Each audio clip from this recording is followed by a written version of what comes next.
live todas as terças e sextas a partir das 8 horas aqui no canal. Então já se inscreve e eu te vejo lá. Luciano Huck e sua falta de noção, do Rodolfo Arona. Vou deixar o like aqui pra vocês. Por que eu queria falar sobre o Luciano Huck, mano?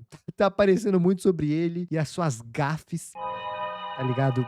Na televisão, e parece que não é só uma, não é só duas, não é só 3 vezes, são diversas vezes que ele é um pouquinho sem noção, né, cara? Na verdade, um pouquinho é pouco, a gente vai ver que ele é muito sem noção. Vamos lá. Repete a palavra, por favor. Infrahepático. É Nossa, isso aqui eu lembro, ou mano. infrahepático? Infrahepático. Luciano, repete a palavra por mim, por favor. Pela última vez, porque o professor repetiu uma. Infrahepático. E tem como eu pedir alguma coisa pra você repetir a palavra? Não, já repeti 2 vezes e o professor uma. Mas a pronúncia foi diferente. Eu li com... Se for discutir a pronúncia, se a minha é do professor sempre vai estar certo. É, mas é ruim isso, né? Como que o Luciano Huck virou um dos maiores nomes da televisão É uma competição de soletrar, meus amigos. É pra soletrar. E aí ele vai lá e fala a palavra que tem que soletrar errado. Tá ligado? Aí fica difícil mesmo. brasileira, sendo que boa parte das suas atitudes e falas são questionáveis. Eu lembro quando eu era mais novo fazer a seguinte análise. Geralmente o pobre sai da sua casa humilde e vai trabalhar numa mansão. Luciano Huck é o contrário, ele sai da sua mansão lotada de empregados e vai para um lugar mais simples para gravar um quadro de seu programa. Então, quando eu era mais jovem, eu via isso Tem e que tinha a saber percepção jogar, de ó. que ele era um cara muito generoso, na verdade. Pensa só, ele realizava sonhos, fazia a galera feliz e eu sempre gostava de ver isso nos sábados. Só que o tempo foi passando, a Mano, maturidade meu Deus do céu. Quem se lembra aqui dessa parede anti-pobre? Cara, isso daqui era loucura, hein? foi Loucura. aparecendo e meu senso crítico foi mudando. Consequentemente, minhas opiniões também. Vamos lá, mais de 2 décadas, o cara é uma das figuras mais reconhecíveis e mais influentes da história da televisão brasileira. A mídia vai mudando, ele vai se adaptando. Ainda jovem, começou como comunicador na Noite Paulistana e em pouco tempo virou o cara mais zica da Globo. E toda essa relevância faz a gente pensar sobre algumas coisas. Eu tô falando sobre mídia, dinheiro, desigualdade e em como esses conceitos e a opinião pública vem mudando ao longo do tempo. Tá aqui pra vocês um vídeo bastante pedido, então sente-se, relaxe e aproveite. A gente vai entender o início do legado Tô desse relaxado cara, e tô porque vendo a história do aproveitando. Luciano Huck, vemos algumas contradições sobre o nosso próprio país. Bom, e já que chegamos até aqui, deixa eu te mostrar que tudo começou muito Olha ele antes com dos palcos. poçante, mano. Vamos analisar a construção de uma marca humana. Luciano Grossstein Huck nasceu em um ambiente de ideias, cultura e capital. Nasceu em São Paulo nos anos 70, é filho de uma urbanista e um jurista de renome, e desde cedo ele teve uma vida privilegiada, além de um acesso a redes de contato que naquela época era algo muito mais difícil. Queria falar nada não, mas isso explica bastante coisa, né? Isso explica bastante coisa da jornada aí do nosso Huck brasileiro. E que mais tarde esses contatos seriam bem valiosos. Geralmente temos uma visão clássica do apresentador brasileiro, que vem de origem mais humilde, enfrenta caminhos difíceis pra chegar Ó onde o chegou. Gold, Só que ó o aqui estamos Gold, tá pegando fogo, mano. Quem nunca falou essa palavra antes, essa frase de efeito, tá ligado? Tá pegando fogo, bicho. Cara, eu acho que era um dos únicos apresentadores da TV que eu realmente gostava de assistir, velho. E nem é da minha época, eu era uma criancinha ainda. E era uma graninha aí, né?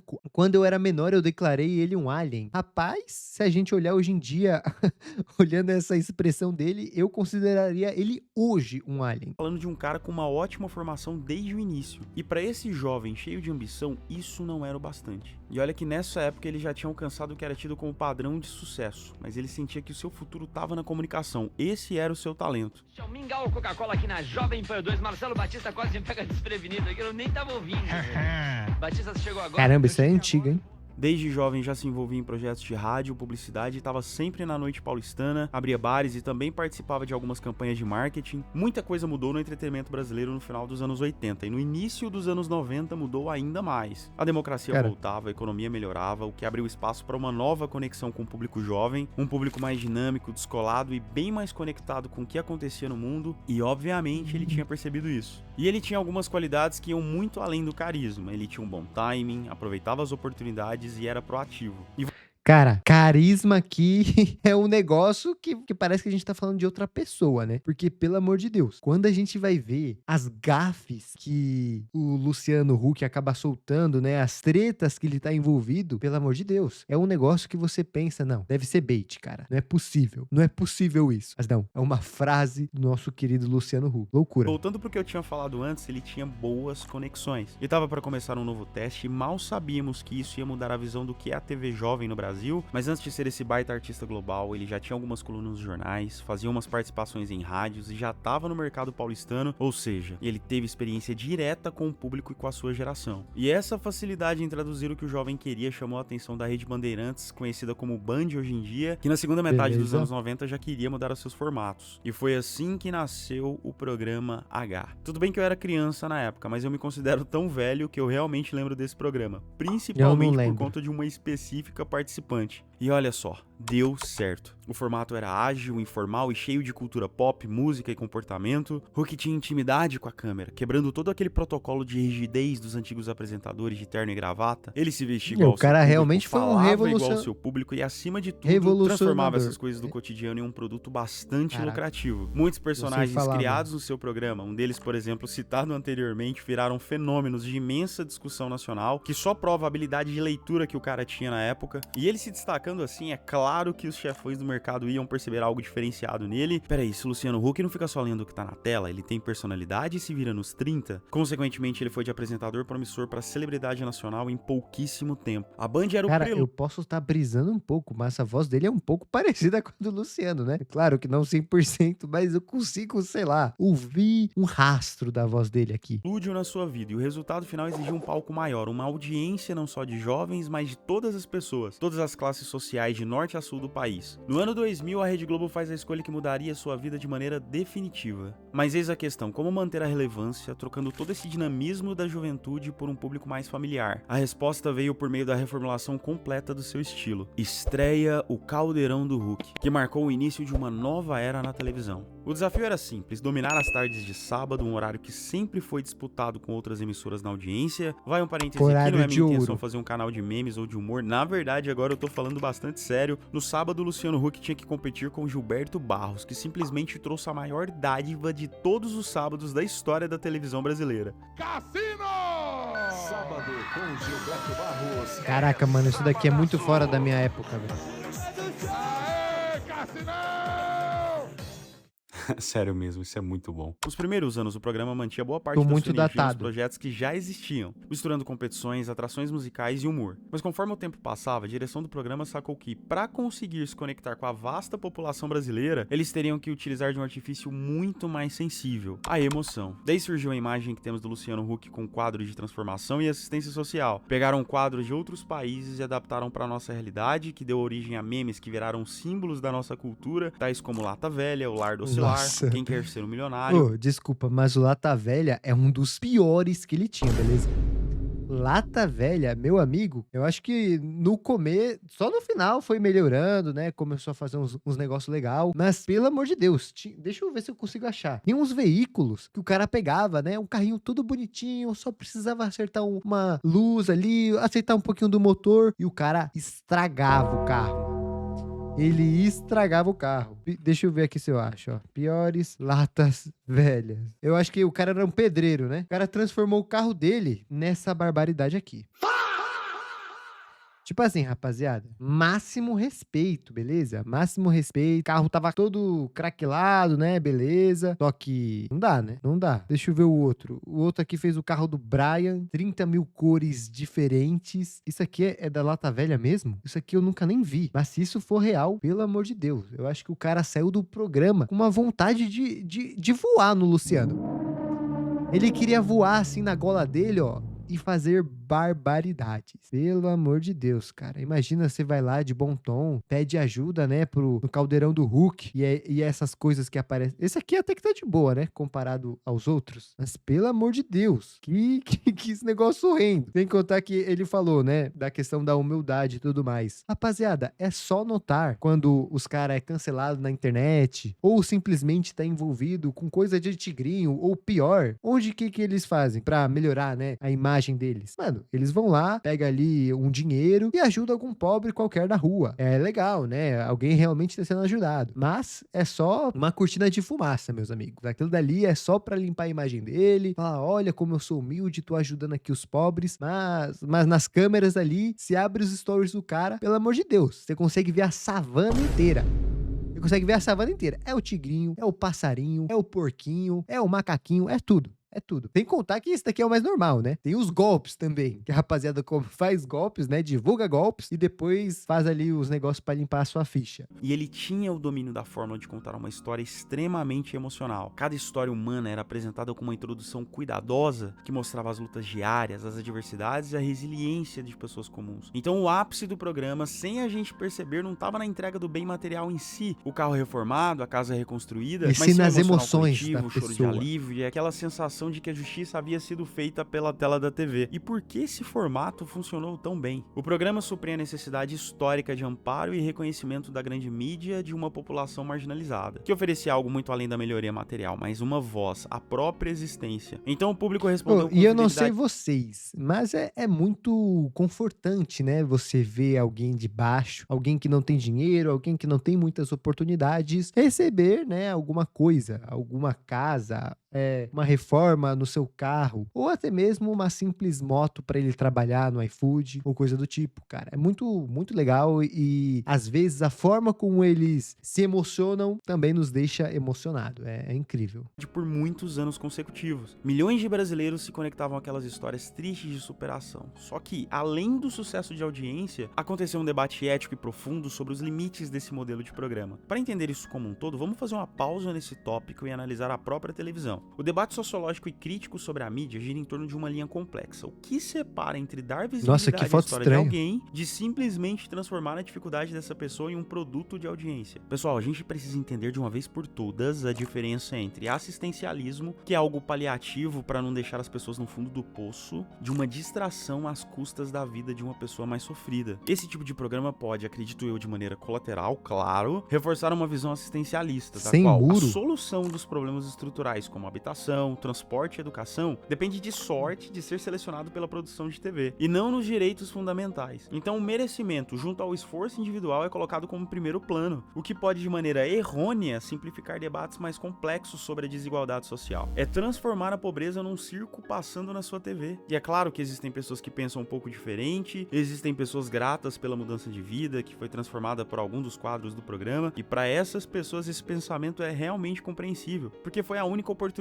de enganar a dificuldade econômica, já que a nossa estrutura social não conseguiu proporcionar algo melhor. E diante dessas... Cara, e uma coisa que também acontece, né, é quando a gente vê uma pessoa ruim fazendo coisas minimamente boas só pra limpar a sua imagem, tem aqueles comentários, né, que fala, poxa, pelo menos ele está fazendo algo legal. E realmente, cara, tipo assim, teve um cara lá que apareceu no meu TikTok que, tipo assim, dá moto pra trabalhador, se for verdadeiro, né, eu não sei se é verdadeiro ou não, mas parece que sim. Ele vai lá, encontra um cara que tá trampando de bike, tá fazendo seu iFood e vai lá e dá uma moto 0km pra ele. Eu não sei na questão dele, né, se ele faz coisas duvidosas ou não, mas no fim ele tá ajudando alguém. Aí você fala, é aquela coisa, né, tira com uma mão e entrega com outra, tá ligado? É meio difícil. Duas visões, o fato é que esse formato possui duas faces. Gera oportunidades reais para pessoas reais, mas funciona dentro de uma lógica que exige o drama para ter a atenção do público e, obviamente, ter mais patrocinadores. Entende que é algo simples de entender, mas complexo de julgar? Mas a gente só entende como isso deu certo, pelo menos por certo tempo, quando analisamos as lacunas estruturais do nosso país. Huck sempre foi um investidor e participante de diversos setores da economia, que vão desde empresas de tecnologia até o setor de alimentação, moda, bem-estar, mercado imobiliário, ou seja, o cara é bem corporativo. Quando falamos da sua riqueza, o mercado trabalha com dados divulgados pela imprensa, e esses dados dizem que ele é um dos comunicadores mais bem pagos e um dos mais poderosos da América Latina. Não é Os à toa, patrocinadores né? gostam dele por sua credibilidade, responsabilidade social e estabilidade. Essa força financeira desenvolveu um valioso capital social, já que construiu uma rede de Nossa, conexões cara, que inclui líderes e eu acho muito estranho ficar vendo essas fotos, tá ligado? Assim, ultra mega HD e ele nos olhando intensamente em nossos olhos.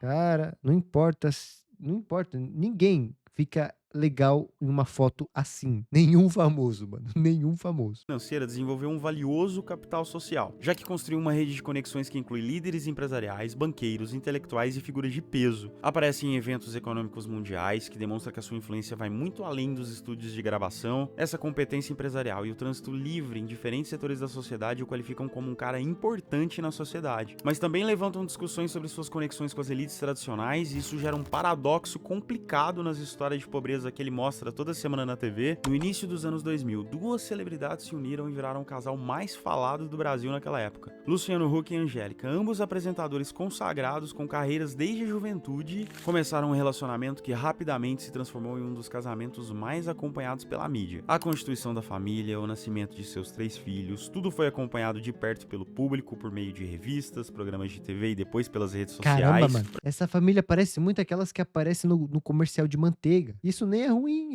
até que é um elogio, né? A gente que tá acostumado a sempre ver relacionamentos de celebridades que duram poucos meses, são cheios de escândalos, o caso desses dois foi um exemplo de estabilidade e um cuidado bem interessante na sua privacidade. A família, obviamente, se tornou um exemplo de sucesso, harmonia e estabilidade moral. E essa imagem teve um papel fundamental na sua carreira a longo prazo. A sua vida pessoal de sucesso tem muita credibilidade no público e isso ajuda em seus projetos sociais. Ele tem uma vida conjugal estável, é um pai gente boa, fazendo dele um businessman bastante humano. E essa humanidade traz ele pro público que gosta bastante desse valor mais tradicional. Só que ao mesmo tempo essa imagem de família de alto padrão gera uma distância inalcançável para a maioria da população, porque cria um contraste com a realidade de um povo que tem muitas crises cotidianas e financeiras em si. Eu tô falando o contraste com a maioria das pessoas e como elas não percebem isso. De qualquer forma, essa imagem enfrentaria novos desafios com a chegada de uma nova era com bastante debate ideológico nas redes sociais. E agora falando sobre a sua vida na internet. Quando você se expõe demais, você acaba criando um banco de dados que terá um peso no futuro. Existe um tribunal das redes sociais que traz uma dinâmica de vigilância que atinge principalmente grandes nomes da mídia. E o nosso herói Luciano Huck enfrentou momentos em que as suas ações e declarações geraram amplas discussões e dividiram a opinião pública. Um episódio interessante de se falar é sobre o caso do apresentador com comunidades indígenas.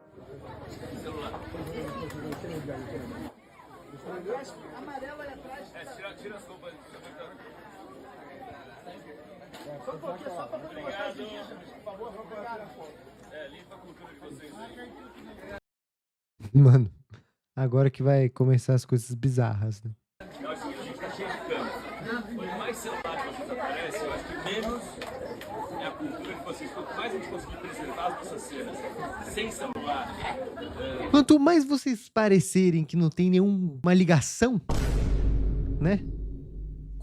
Com a sociedade normal, aí melhor, né? Aí eu consigo fazer mais Insta, consigo fazer mais vídeo aqui. Agora vocês ficam mostrando que consegue ter celular, mano. Aí não dá, pô, aí não dá. Porque assim, quando aparece vocês de celular, eu acho que mexe na cultura originária. Então, quando a gente vai gravando, se a gente eu acho que quem sabe quem ganha é mais a vocês. Se puder falar isso pro povo, eu vou.